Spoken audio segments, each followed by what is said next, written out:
Okay, so today's story is called 10 Ways to Be Perfect, and it's about some rules that God gives to people.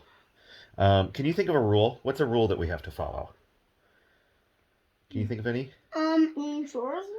Doing chores, maybe? Can you think of a rule, Rainer? Stop playing screams at 7:30. It's 7 o'clock. Yeah, stop playing screens at 7 o'clock so we can turn our brains off and get ready to go to sleep. That's a rule that we have in our house. Are there any rules at school that you have to follow? Don't. Oh wait, don't get our work done. You have You to. can't have screens. If you don't get your work done, you can't have screens. Yeah, those are Wait, some. I have another rule. If you don't go to school, you don't get screens. If you don't go to school, you don't get screen. These are a lot of screen rules. I see where your mind is. Okay, so this is a story called 10 Ways to Be Perfect. So, there they all were.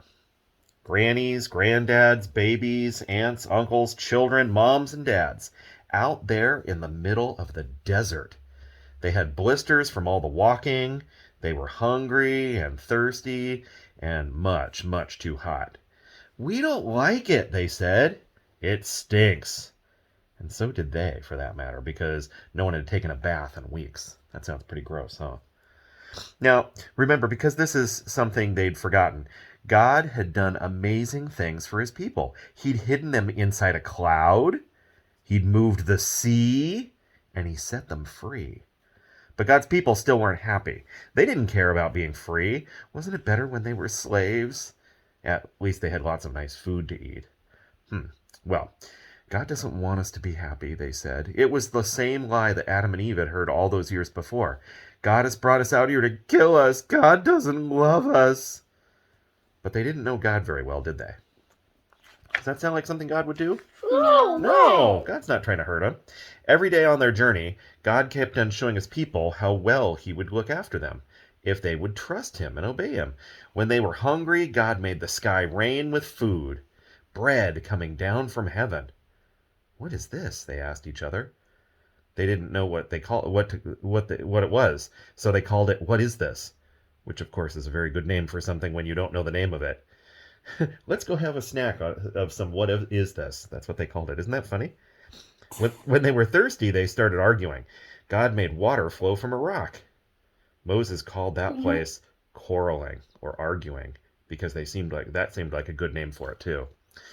And God's children didn't trust him or do what he said. They thought they could do a better job of looking after themselves and making themselves happy. But God knew there was no such thing as happiness without God. So God led them to a tall mountain. God wanted to talk to his people and show them what he was like. He wanted to help them know him better and tell them about the special land he was going to give them. The whole earth belongs to me, God said, but I have chosen you. You are my special family. I want you to live in a way that shows everyone else what I'm like, so they can know me too.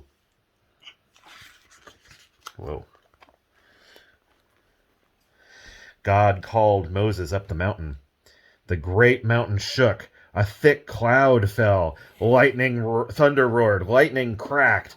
And God gave Moses 10 rules called commandments. Oh, are you being thunder? Yeah, you sound like thunder. I want you to love me more than anything else in the world and know that I love you too, God told them. That's the most important thing of all. Whoa. Okay, let's see what's this next page here. God gave them other rules like don't make yourselves pretend gods. Don't kill people. That seems like a pretty good rule, huh? Yeah, don't kill people at all. Don't steal. That's a good rule. Don't lie. The rules showed God's people how to live and how to be close to him and how to be happy. They showed how life worked best. God promises to always look after you, Moses said. Will you love him and keep these rules? We can do it. Yes, we promise. But don't kill people, right? That's what it says on the big tablets, the big stone tablets. But they were wrong. They couldn't do it. No matter how hard they tried, they could never keep God's rules all the time. They could do it sometimes, but not all the. Kind of like you guys, right? Sometimes we do a good job of following the rules. Sometimes we forget. And that was true even of these people with God's rules. God knew they couldn't do it, and he wanted them to know it too. Only one person could keep all the rules, and many years later, God would send him to stand in their place and to be perfect for them, because the rules couldn't save them. Only God could save them. So that's the story of our rules. Can you think of a rule that's really helpful? A rule that we have to follow? Yeah, what plant trees in Animal Road Crossing. Wait, what? So Animal Road Crossing, plant trees. They ate some what is this? Yeah. Pretty goofy. Interesting story. But then in the future.